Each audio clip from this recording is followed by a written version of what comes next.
Welcome to Lecture 19, 5.1, Probability Rules. Alright, so the law of large numbers. As the number of repetitions of a probability experiment increases, the proportion with which a certain outcome is observed gets closer to the probability of the outcome.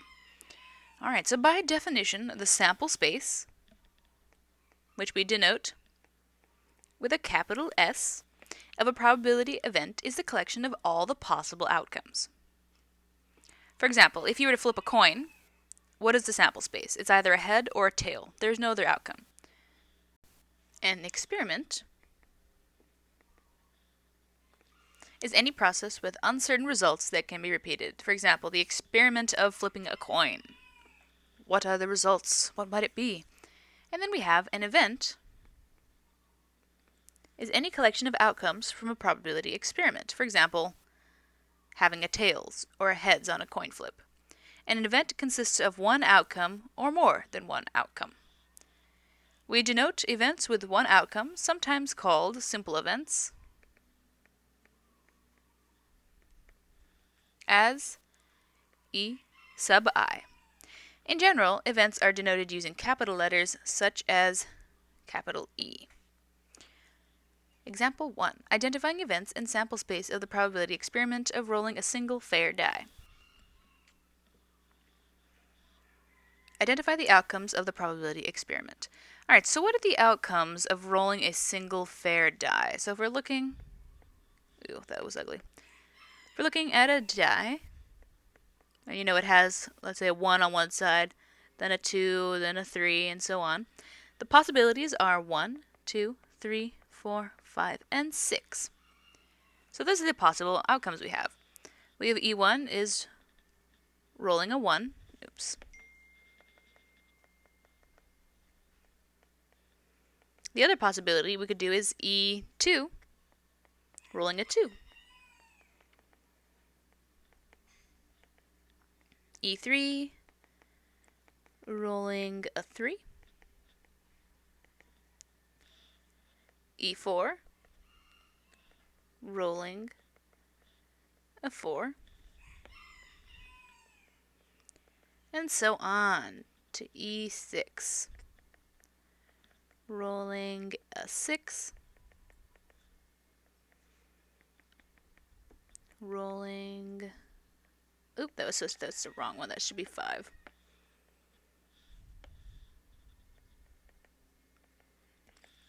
Okay, so those are the possible outcomes. Now let's determine the sample space. With the sample space, we're going to do it with capital S. What are the possible outcomes?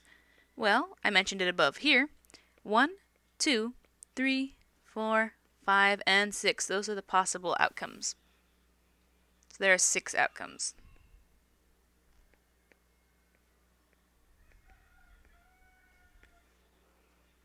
And then define the event E rolling an even number.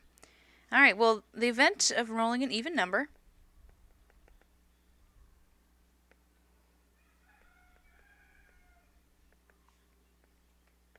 well, we only have how many options? We have even, and even. 3 options. 2, 4, or a 6. Okay, so let's take a look at the first objective now, which is applying the rules of probabilities. So, in probability, the notation P of E means the probability,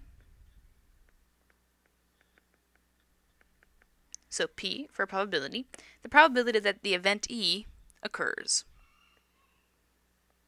So probability of event E. So it's not P times E. Now the rules of probability, which are on page 231. The probability that any event E, or P sub E, must be greater than or equal to 0 and less than or equal to 1. That is, we have 0 is less than or equal to the probability of E occurring, which is less than or equal to 1. Cannot be greater than 1, cannot be less than 0.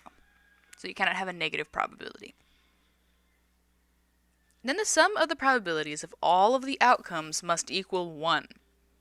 That is, if the sample space S equals these items, then what we know is that the probability of E1 plus the probability of E2 plus so on, the probability of E sub n must all equal 1. All of those probabilities must equal 1 in order to be a probability. So let's take a look at example 2. The color of plain M&M milk chocolate candies can be brown, yellow, red, blue, orange, or green. Suppose a candy is randomly selected from a bag. The table below shows each color and the probability of drawing that color. For example, probability of drawing brown is 0.13. Probability of drawing blue is 0.24. Verify that this is a probability model using the rules of probability. Okay, what were the rules? Well, each event must be greater than 0 and less than or equal to 1. So let's see. Brown, is that less than or equal to 1? Let's write this up. So the probability of brown is 0.13, which is less than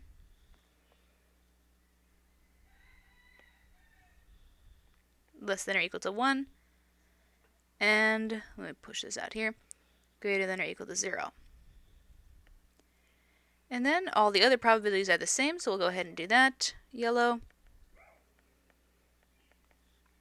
equals 0.14, which is less than or equal to 1. Continuing writing that out, red is 0.13 as well, less than or equal to 1. Then blue, there's a higher probability of getting a blue, is 0.24, which is less than or equal to 1.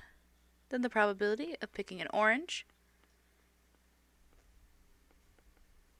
is 0.20, which is less than or equal to 1. And lastly, the probability of picking a green is equal to 0.16, which is less than or equal to 1. So all of them work. So it's good for the first one. And the last rule for probabilities is their sample space probabilities. When you add them up, they must equal 1. So let's check that out. So the probability of brown plus the probability of yellow plus the probability of red plus the probability of blue plus probability of orange plus the probability of green. What do we get? Brown is 0.13, yellow 0.14, red 0.13, blue 0.24, orange 0.20, and green 0.16. Okay, we add them all up and we get 1. Awesome. So this table is an example of a probability model.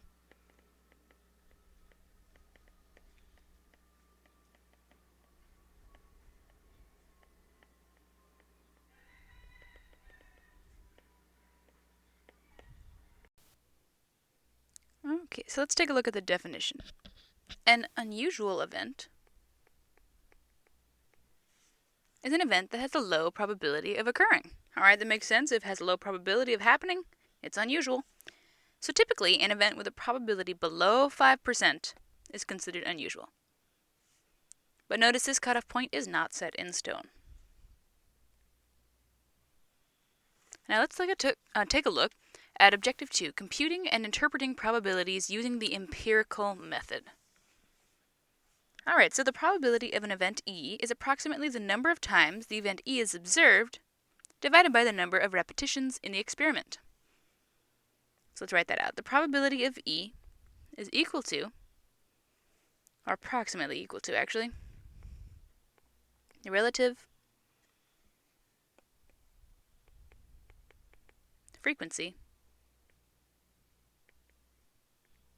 of E, which is equal to the frequency of E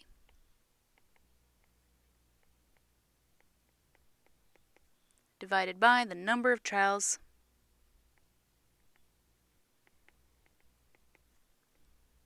of the experiment.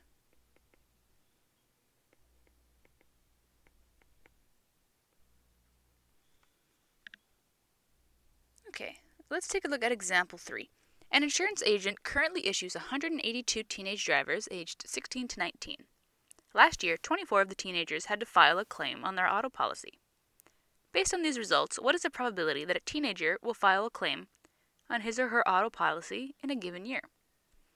Alright, well, we know if we let E equal the probability, let's see, a teenager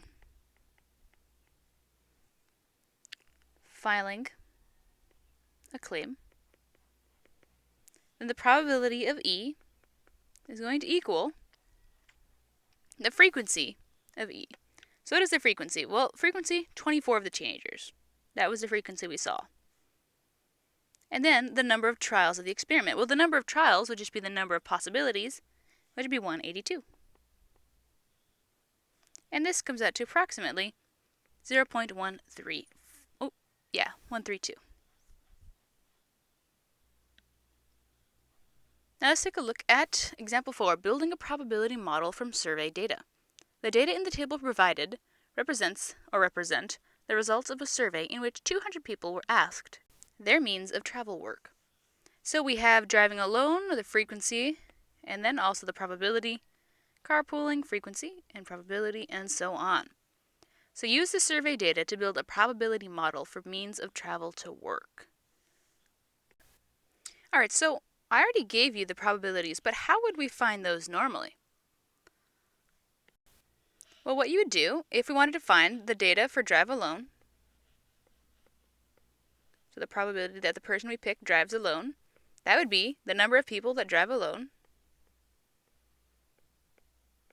divided by the total number of means, total means.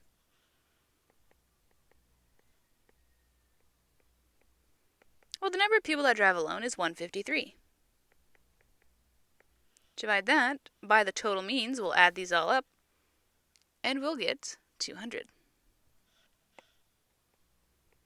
And that is how we would get the probability for the number of people that drive alone, which would be 0.765. You go ahead and calculate that out to find the probabilities for each of the next following to fill out the table.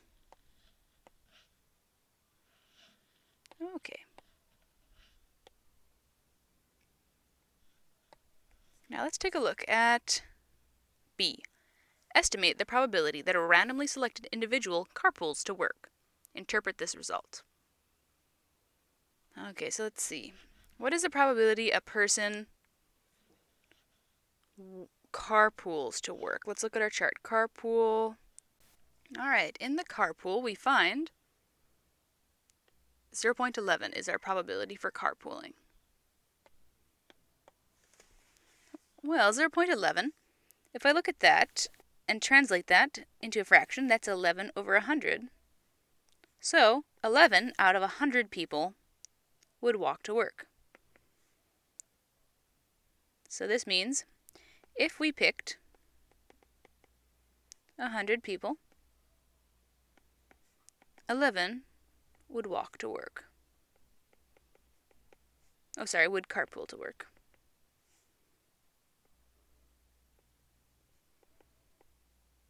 You could also go ahead and translate this into 110 over 1,000, and instead say, if we picked 1,000 people, 110 of them would carpool to work.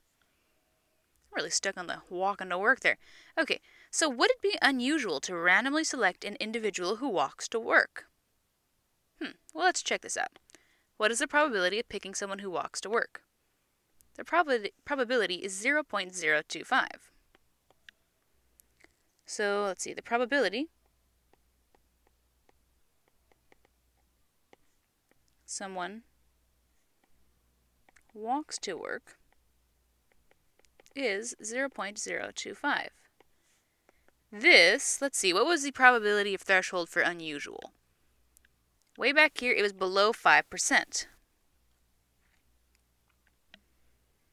Well, 0.025, what is that in percent? That is 2.5%. That is lower than 5%. So this is actually in the unusual category. So this is less than Thus we can say it would be an unusual observation.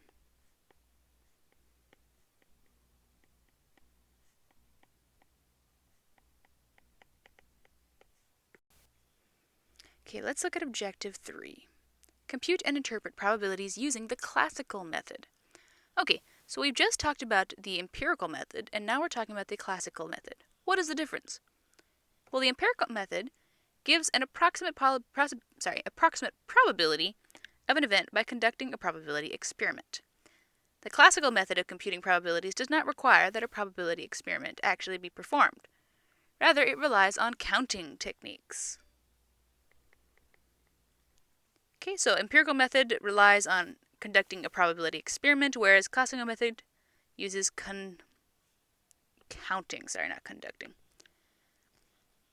And the classical method of computing probabilities relies on having equally likely outcomes for everything. That's one big thing there. They need to have equally likely outcomes for each of them. Empirical method, that does not matter. So, if an experiment has n equally likely outcomes, and if the number of ways that an event E can occur is m, then the probability of E, P of E, is probability of E equal to number of ways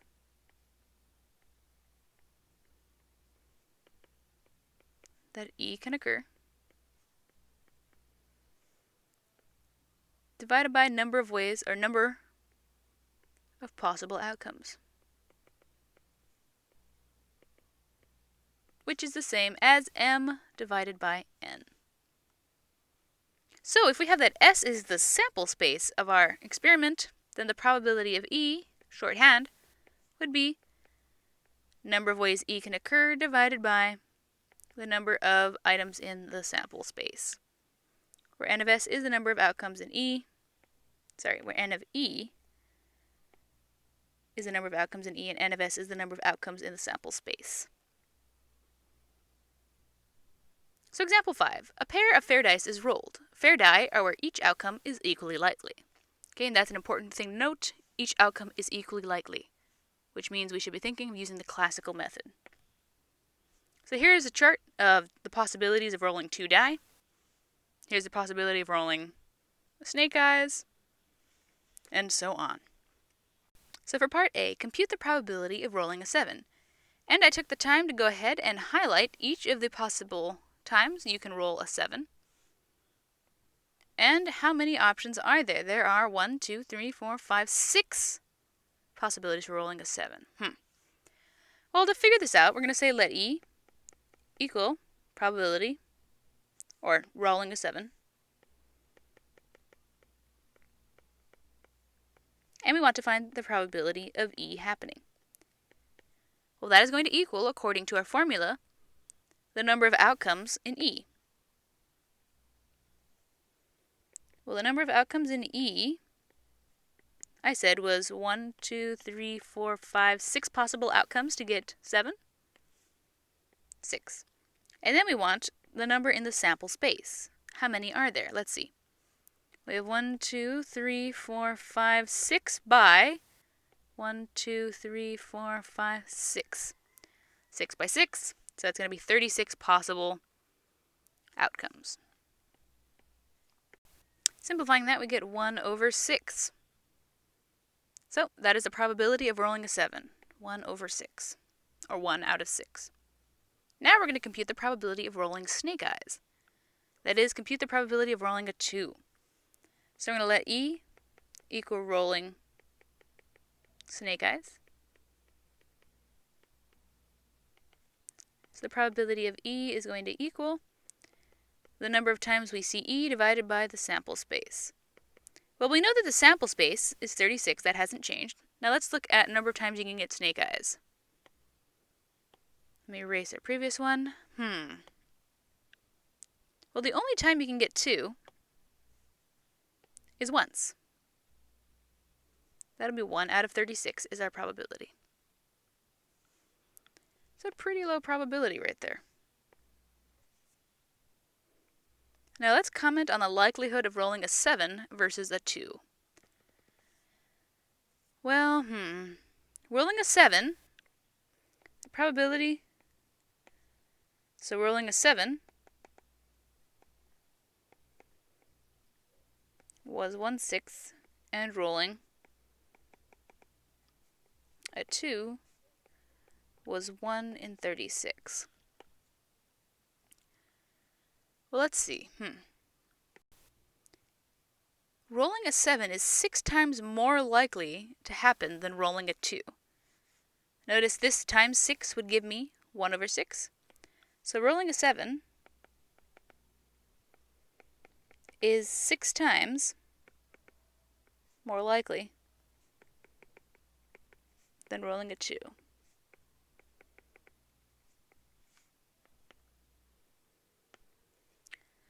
So another way, we would just expect to see 7s pop up more often than we would expect a 2 to pop up.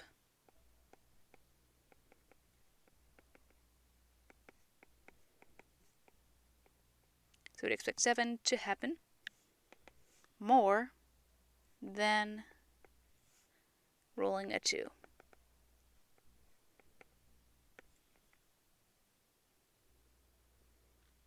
Okay, and that makes sense. Snake eyes, you only have one chance to get that. 36 other outcomes. 7, there are lots of different combinations to make a 7. See all these different combinations. Example 6. Computing probabilities using equally likely outcomes. Okay, once again, equally likely outcomes, think of classical method. Sophia has 3 tickets to a concert, but Yukio, Michael, Keiko, and Miley all want to go to the concert with her. To be fair, Sophia randomly selects the 2 people who can go with her. Part A. Determine the sample space of the experiment. In other words, list all of the possible simple random samples of size n. Okay, let's see. What were the samples? So we have sample space. First one we could do would be Yukio and Michael. Let me take away the comma there. I'll just put those as a pair. Oops. Yukio, Michael. What's the other group that we could do? We could do Yukio, Keiko, Yukio, Miley. Then what else could we do? Okay, well, Yukio, that's Yukio with everyone. I'll do this systematically. Now let's look at Michael. We could do Michael and Yukio. We already wrote that down. How about Michael and Keiko? Have we written that down? No.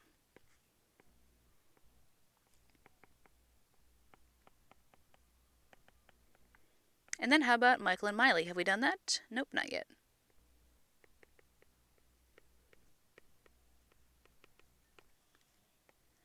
Now let's move on to Keiko and make sure to group her with everyone. Let's Keiko and Yukio. We already did that. How about Keiko and Michael? I already did that. How about Keiko and Miley? Oh, we haven't done that one yet. And lastly, let's take a look at Miley. Who could she pair up with? Miley could pair up with Yukio. I already did that. Miley could pair up with Michael. I already did that there. And Miley could pair up with Keiko, which I already did that there. Okay, so we wrote down all the possible options for people going to the concert.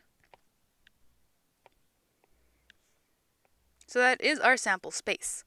Now let's go ahead and compute the probability of the event Michael and Keiko attend the concert. Well, let E equal Michael and Keiko attending.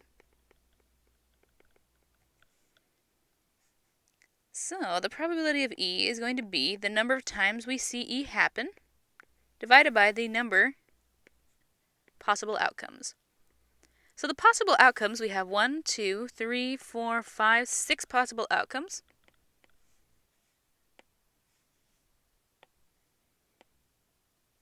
Okay. And then the number of times we see Michael and Keiko, let me erase this. How many times do we see the opportunity or the pairing of Michael and Keiko? Well, we see it happen once. So what's the probability of Michael and Keiko attending? It's just going to be 1/6.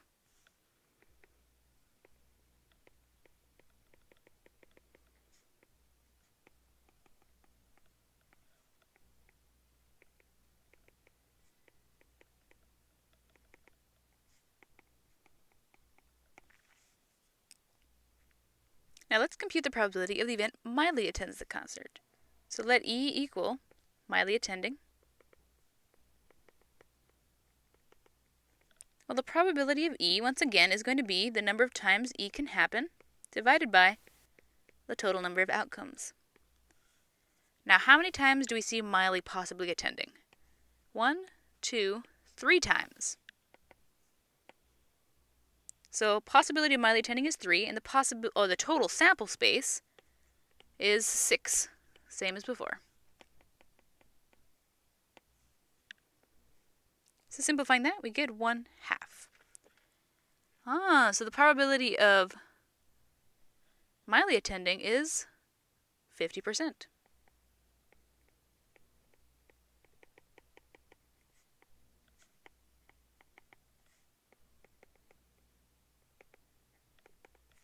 So you could say half, or you could say 0.5, or you could say 50%. Now let's interpret the probability in part C.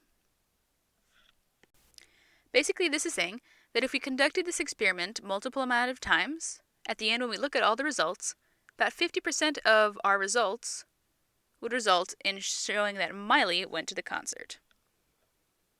So 50% of the results, if we conducted this experiment multiple times,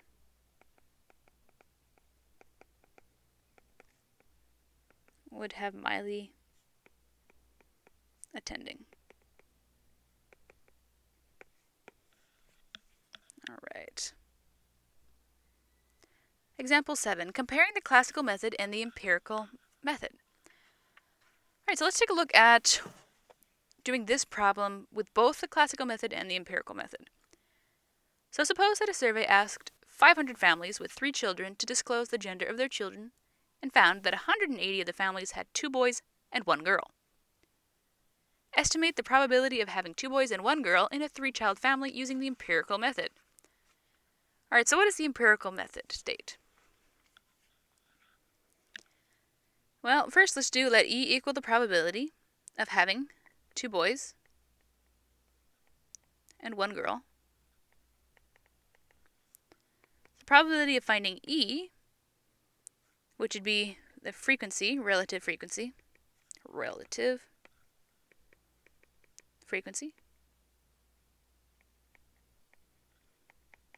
that would equal, 180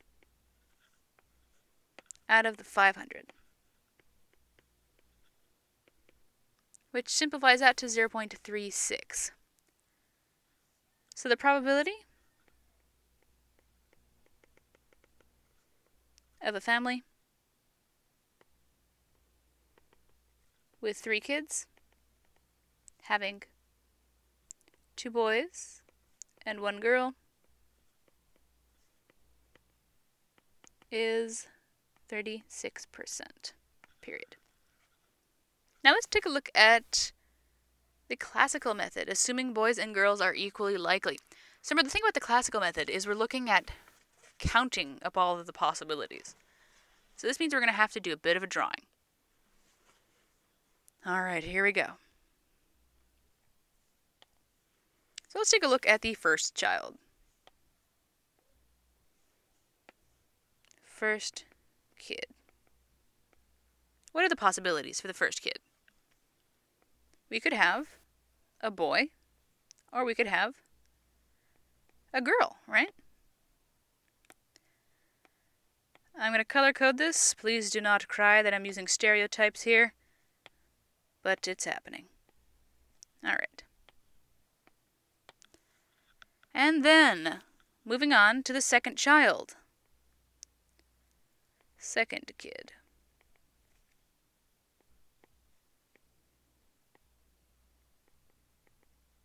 Once again, they both have two opportunities. You could have another boy, or you could have another girl. Just being very stereotyping here of the possibilities.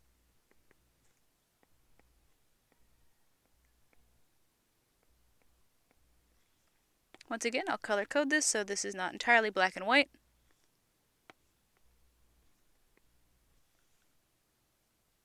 Okay, so that was first kid, second kid. Now, let's move on to the third kid. After the third kid, we go on to the second child.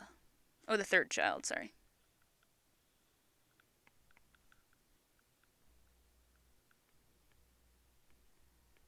Try to pause the video and see if you can finish graphing this yourself.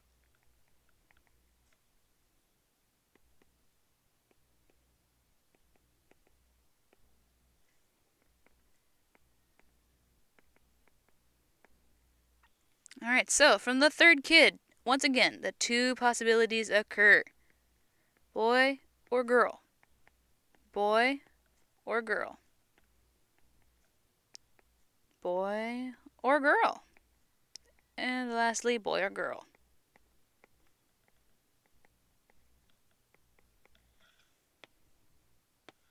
Color coding so it's a little easier not to get lost.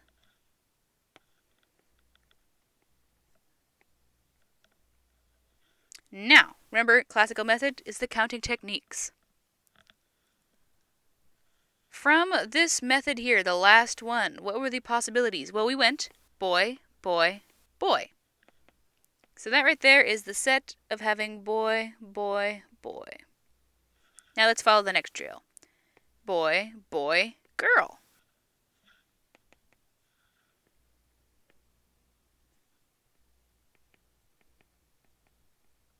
Okay, we've exhausted those possibilities. Let's do the next one.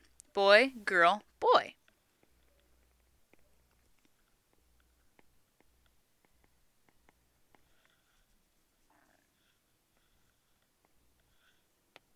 Alright.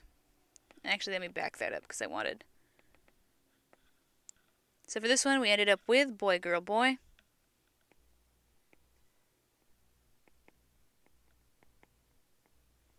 Now go ahead, try see if you can find the options or this the different ways to get the three kids for each of these outcomes.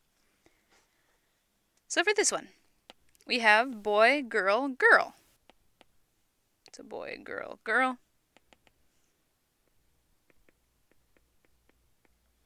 And then in the next one, we have girl, boy, boy.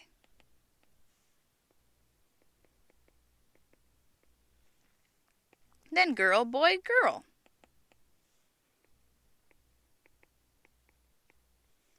And now to the next one. Girl, girl, boy.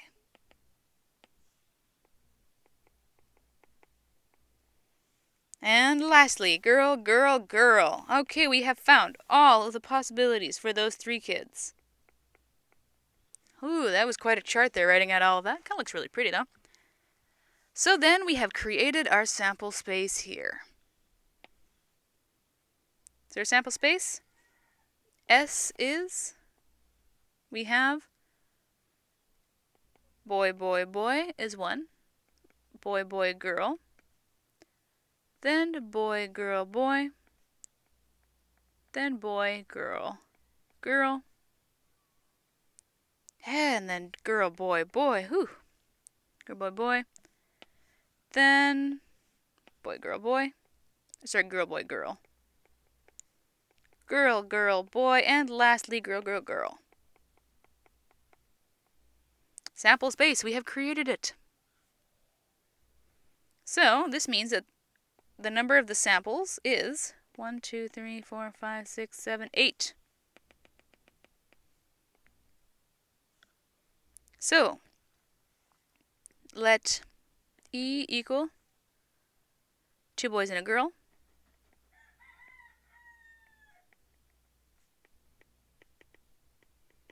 So the probability of getting E is going to equal number of times we see E occurring divided by number of times S occurring.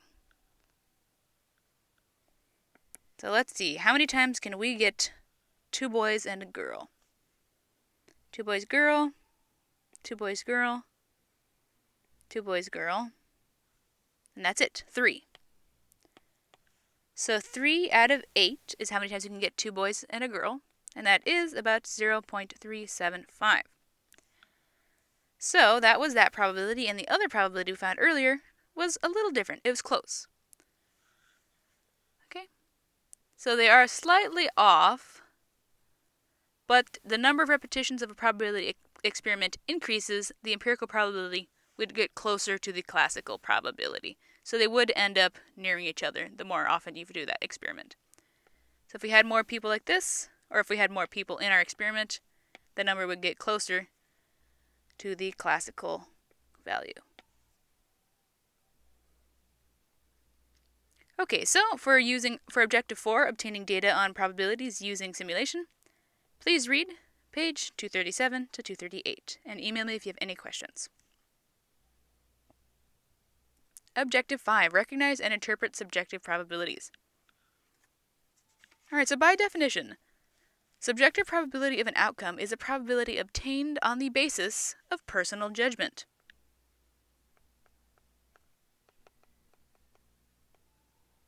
Let's take a look at an example from the book. If a sports reporter is asked what he thinks the chances are for the Boston Red Sox to play in the World Series, the reporter would likely process the information about the Red Sox, think about their pitching staff, leadoff hitter, and so on. I don't know baseball too well, so I'm just going off this example. And then they would make an educated guess of the likelihood. So maybe the reporter responds that there is a 20% chance of the Red Sox that will play in the World Series. This forecast is a probability, although it's not based on relative frequencies. We cannot, after all, repeat the experiment of playing a season under the same circumstances. We can't have the same players or schedule, weather, and so on. Cannot do that over and over. But nonetheless, the forecast of 20% satisfies the criterion of the probability to be between 0 and 1 inclusive. And this forecast is known as the subjective probability. So note, a subjective probability is perfectly legitimate and is often the only method of assigning likelihood to an outcome. Because sometimes we cannot go ahead and do an experiment of playing a season over and over. The variables change over time. Players come and go. Alright, so that is it for section 5.1. Please email me if you have any questions.